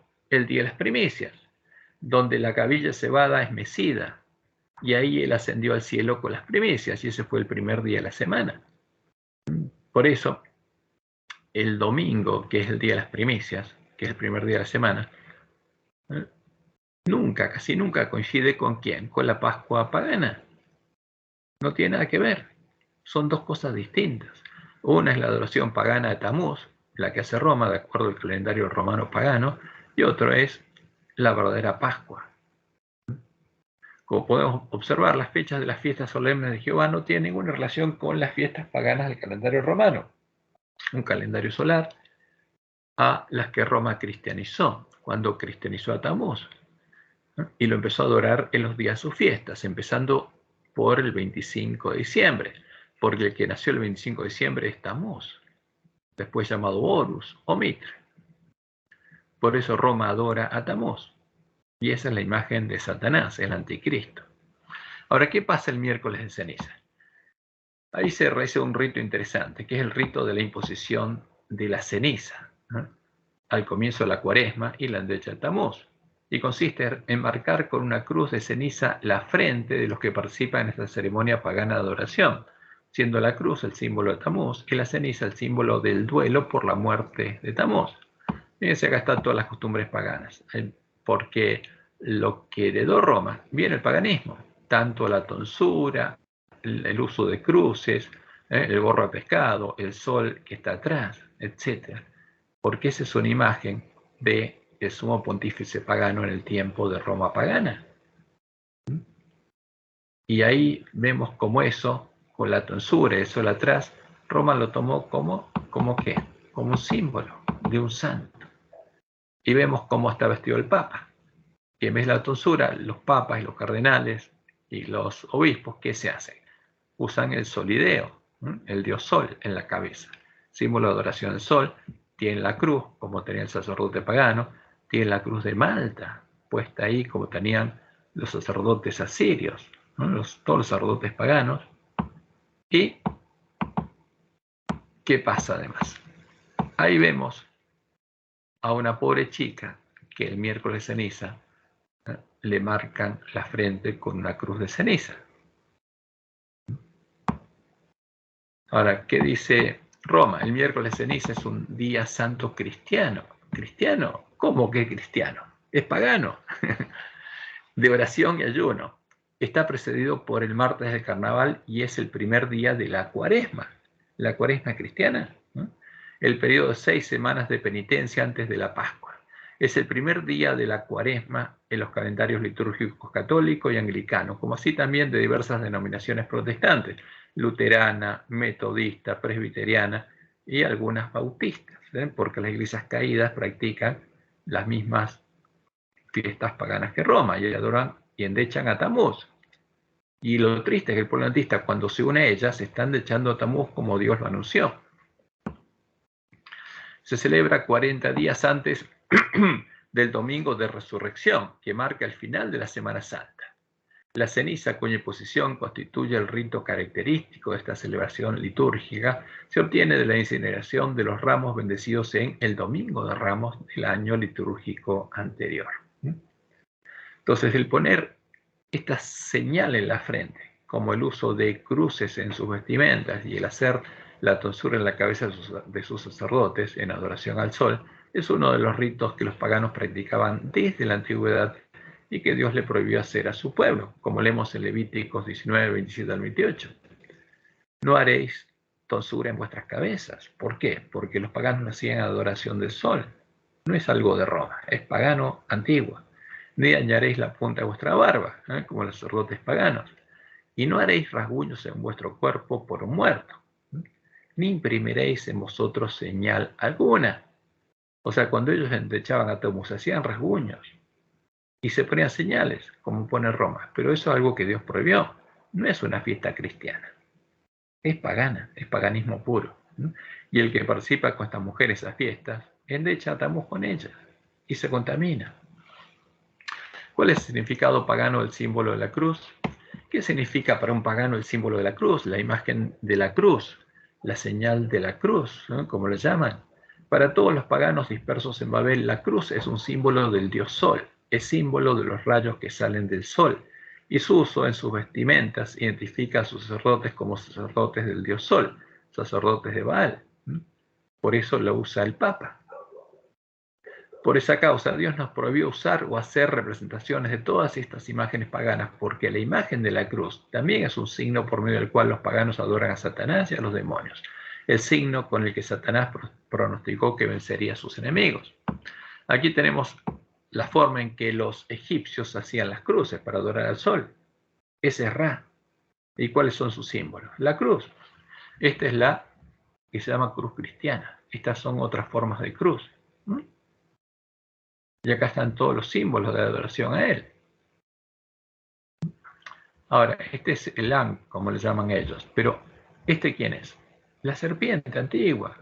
El sol es la serpiente. Es Ra, el dios sol.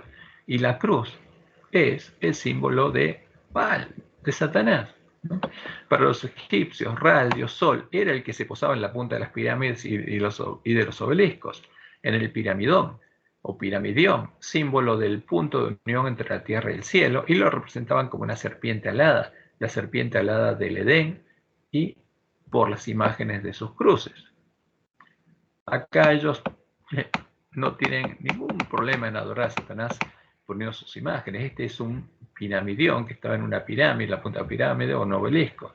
Y acá que dibujan a la serpiente con 2 cabezas y alada, y acá con sus ojos. Y acá está la serpiente. Y los otros paganos directamente ponían al sol con alas y con cola, volando por el cielo. El piramidión o piramidón es una pieza pétrea de forma piramidal que se situaba en la parte más alta de los obeliscos, y pirámides o cúspides simbolizaba el lugar donde se posaba el dios solar Ra o Amón-Ra, en la cúspide del monumento, como punto de unión entre el cielo y la tierra. ¿Y quién es este dios? La serpiente. De la serpiente. ¿Y cómo lo representaban? Por cruces. Los asirios también representaron al dios Sol con un círculo con alas y una cola emplumada. Y le dieron forma de hombre, con torso de hombre, con la cara de Nimrod, el hombre que se convirtió en el dios Sol, y tenía barba recortada, y lo llamaron como Asur, o simplemente incluyeron una cruz de Malta dentro de un círculo solar. Fíjense, ¿qué hay acá? Un círculo solar, cruz de Malta, la que usa el Papa, símbolo del Sol, con alas y con cola. O acá tenemos a Asur. Atrás está el círculo con la cruz de Malta, y adelante la imagen de Asur. Todos los paganos usaban estos símbolos para identificar al sol. Los medopersas, los mitraístas, los adoradores del dios Sol invicto, como Constantino, también adoraban al dios Sol y usaban cruces como símbolos del dios Sol y de las estrellas, los dioses del cielo, como podemos ver en estas imágenes. Estas son las costumbres que adoptó Roma al adorar a todas las imágenes que se pueden encontrar en la bandera negra de los paganos, lo que es el furor de la fornicación de la Gran Babilonia. Fíjense lo que adoraba. Ya que adora el Papa. Son los mismos símbolos porque adoran al mismo Dios. Ahí tenemos al Dios Sol invicto. Y tenemos las medallas, justamente, del Vaticano. Soli Deo Gloria. Y acá que dice Soli invicto Dios. O sea, el Sol invicto Dios. Entonces, que cuando ponemos Soli Deo, ¿de qué estamos hablando? El Sol, Dios, gloria, gloria al Dios Sol. Esta es la moneda del Vaticano, gloria a Baal, porque eso significa Sol invicto Deo, Solideo, gloria, al Dios sea la gloria, al Dios Sol sea la gloria, Solideo, gloria. Ese es también el significado del gorro babilónico de adoración al Sol, que reemplaza la tonsura. Fíjense, se llama tonsura al primero de los grados clericales, el cual se confería por mano del obispo como disposición y preparación para recibir el sacramento del orden, y cuya ceremonia se ejecutaba cortando una parte del cabello. También se llama tonsura el corte rapado resultante de este rito. Pero esto es cristiano o pagano. Es pagano, como hablan de Chatamuz, es todo paganismo. El cardenal John Henry Newman escribiría en su ensayo sobre el desarrollo de la doctrina cristiana que el uso de la tonsura de origen pagano fue santificado por su adopción en la iglesia. Porque para Roma, si ya la adopta, todo lo pagano, todo lo inmundo se vuelve puro. Y el solideo, de latín solideo, que significa Dios Sol, pero ellos lo interpretan como solo a Dios. Pero es solideo, Sol, Dios. O zucchetto, del italiano, zucchetto, es un casquete de seda que portan el Papa, los obispos y algunos eclesiásticos para cubrirse la cabeza. Entonces, y acá tenemos estas imágenes. La primera nos muestra una fila de clérigos esperando para ser sometidos a la tonsura, en una ilustración de un manuscrito bizantino, porque para ser sacerdotes tenían que ser tonsurados. Ahí que tenemos a Domingo de Guzmán, tonsurado a la romana, en una pintura del siglo XIV. Y ahí tenemos a Juan Pablo II con el solideo, porque a los cargos altos ya no tenían que tonsurarse, con usar solamente el solideo alcanzaba. Ahora, fíjense lo que Dios le ordenó hacer al pueblo adventista con todas estas cosas. Estas imágenes paganas con las que los paganos adoran a sus dioses son abominaciones. Estamos hablando de la cruz. Y continúan siendo los símbolos de adoración a Satanás y a los demonios, los símbolos con los que se invoca la presencia de Satanás y los demonios, y no pueden estar en medio del pueblo de Dios. Deuteronomios 12, 1 al 3. Estos son los estatutos y decretos que cuidaréis de poner por obra en la tierra que Jehová tu Dios, el Dios de tus padres, te ha dado, para que tomes posesión de ella. Todos los días que vosotros viviereis sobre la tierra, destruiréis enteramente todos los lugares donde se adoraron los dioses paganos. O sea, no se puede adorar a Jehová en un templo pagano. Y derribaréis sus altares, y quebraréis sus estatuas, y sus imágenes de acera consumiréis con fuego, y destruiréis las sepulturas de sus dioses, y raeréis su nombre de aquel lugar. Ahora, ¿qué estamos haciendo nosotros? No estamos haciendo esas imágenes, lo estamos poniendo en nuestras iglesias. Y en Éxodo 23:13 leemos: y todo lo que os he dicho, guardadlo, y nombre de otros dioses no mentaréis, ni se oirá de vuestra boca. ¿Quién es el Dios de Israel? Jehová. Y otro nombre no puede existir en la boca del pueblo de Dios. No puede estar el nombre del Dios de Babilonia. Eso es lo que debería pasar. Y en Éxodo 23:24 leemos: no te inclinarás a sus dioses, ni los servirás, ni harás como ellos hacen, antes los destruirás del todo y quebrarás totalmente sus estatuas. No se puede dejar ninguna imagen del pueblo de Dios. ¿Puede ser santificado algo inmundo, algo sacrificado a los demonios, como hace Roma? No, de ninguna manera. Lo inmundo contaminará al que lo toque y lo hará inmundo. Así estaba el pueblo que había vuelto a Jerusalén a reedificar el templo de Jehová, y así estaría el pueblo de la iglesia remanente antes que se deshiciera de todos los errores heredados de los paganos y los papistas. Mientras estuviera inmundo, no podría ser hecho parte del templo de Jehová.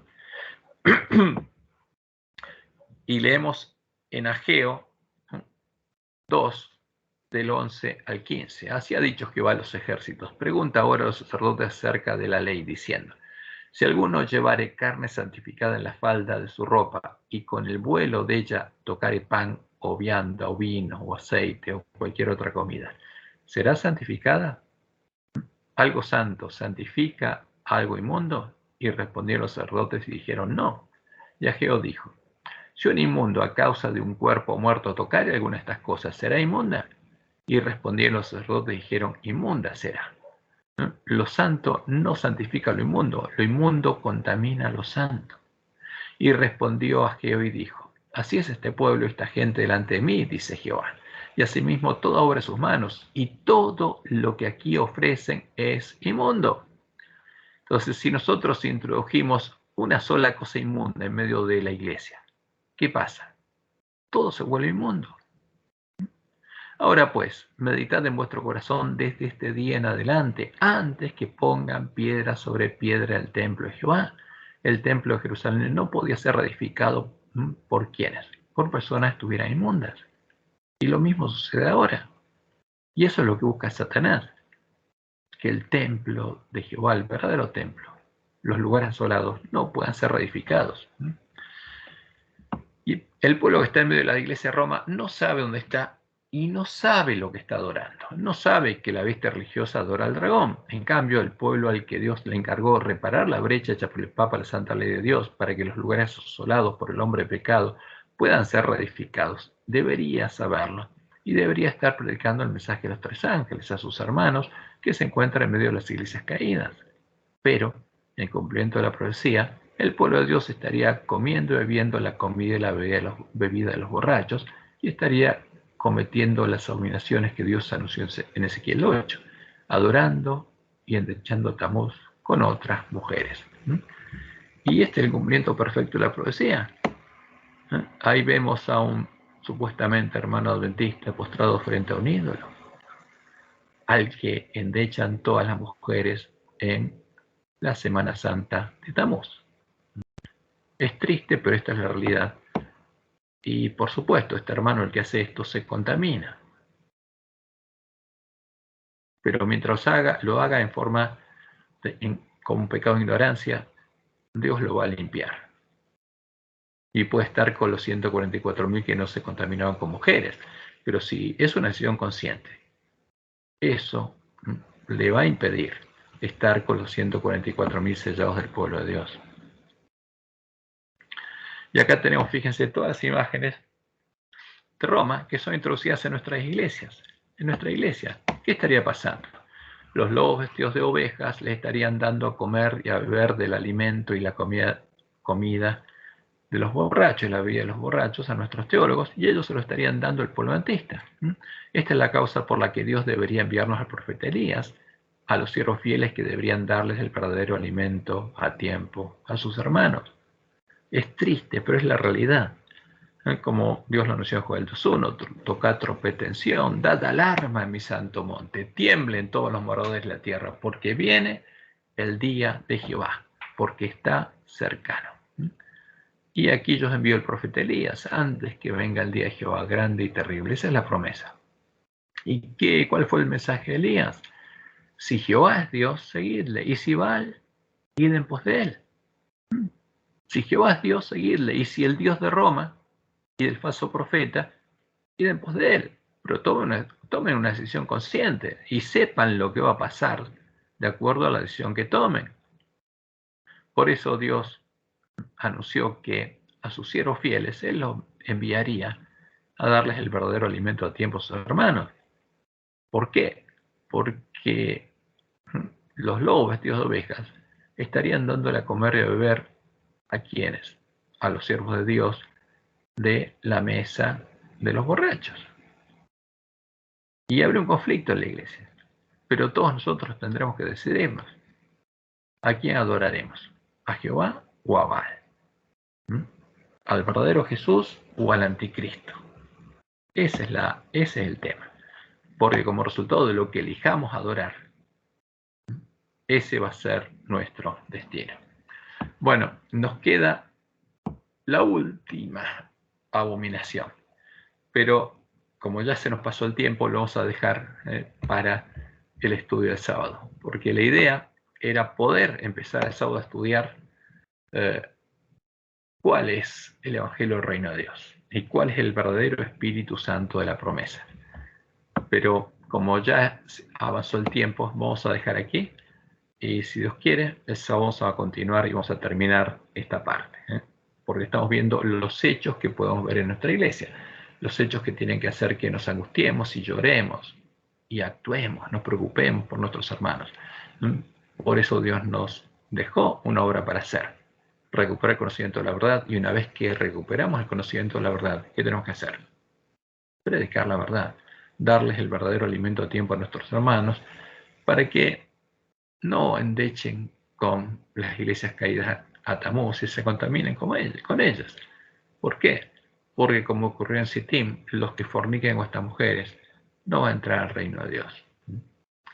Bueno, que Jehová los bendiga y los guarde y los guíe a toda verdad, y que tengan una buena semana, una buena y bendecida semana, y que Jehová los pueda guiar realmente para que puedan ser sus siervos.